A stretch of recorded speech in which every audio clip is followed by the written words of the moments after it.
ഞാൻ doctor MP ഈശ്വരി, Hilton herbal കെയറിലെ Ayurveda സെഗ്മെന്റിലേക്ക് സ്വാഗതം.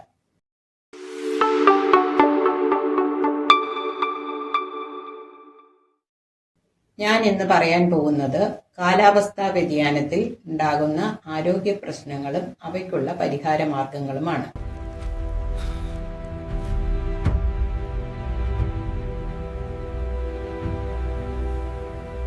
നമ്മുടെ കേരളം തീരദേശ പ്രദേശമായതിനാൽ വേനൽക്കാലത്ത് കൂടുതൽ ചൂട് അനുഭവപ്പെടാറുണ്ട്. ഇതുമൂലം ഉണ്ടാകുന്ന നിർജ്ജലീകരണം തടയാൻ ആഹാരത്തിലും ദിനചര്യയിലും കുറേ കാര്യങ്ങൾ ശ്രദ്ധിക്കേണ്ടതുണ്ട്. രാവിലെ ഉറക്കമുണർന്നാലുടൻ ഒരു ഗ്ലാസ് ശുദ്ധജലം കുടിക്കണം. ഇത് അന്നേ ദിവസത്തെ ദഹന പ്രക്രിയയെ സഹായിക്കുന്നതാണ്. ചായ, കാപ്പി, സോഫ്റ്റ് ഡ്രിങ്ക്സ്, ആൽക്കഹോൾ എന്നിവ വേനൽക്കാലത്ത് ഉപേക്ഷിക്കേണ്ടതാണ്. ഇതിനു പകരം നാരങ്ങാവെള്ളം, കരിക്കിൻ വെള്ളം, മോര് എന്നിവ ധാരാളമായി പകൽ സമയത്ത് ഉപയോഗിക്കാം.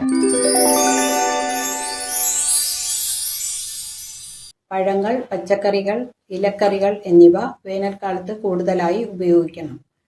ജലാംശം കൂടുതലുള്ള തണ്ണിമത്തൻ, ഓറഞ്ച്, വെള്ളരിക്ക തുടങ്ങിയവയും ബീറ്റ്റൂട്ട്, കാരറ്റ്, സവാള മുതലായ പച്ചക്കറികളും ഇതിനോടൊപ്പം തന്നെ സേവിക്കേണ്ടതാണ്.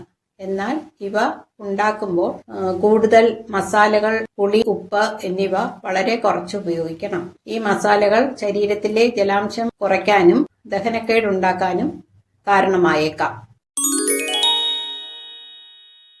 വേനൽക്കാലത്ത് ചന്ദനാദി തൈലം തലയ്ക്കും ശീതവീര്യമുള്ള പിണ്ടതൈലം ശരീരത്തിലും പുരട്ടി ഇളം ചൂടുവെള്ളത്തിൽ കുളിക്കുന്നത് വളരെ അനുയോജ്യമാണ്. ഇതുകൊണ്ട് ശരീരത്തിന്റെ പേശികളുടെ പിരിമുറുക്കം കുറയ്ക്കാനും രക്തചംക്രമണം ക്രമപ്പെടുത്താനും സഹായിക്കുന്നു. വേനൽക്കാലമാകുമ്പോൾ നമ്മുടെ ത്രിദോഷങ്ങളായ വാതപിത്ത കഫങ്ങളിൽ വ്യത്യാസം വരാം.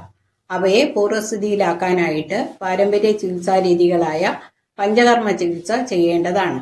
ഇതുകൂടാതെ രസായന പ്രയോഗങ്ങളും ഔഷധക്കഞ്ഞിയും പ്രയോഗിക്കേണ്ടതാണ്. ഔഷധക്കഞ്ഞിയിൽ ചെറുധാന്യങ്ങളായ തിന, വരക്, റാഗി തുടങ്ങിയവ ഉപയോഗിക്കാവുന്നതാണ്.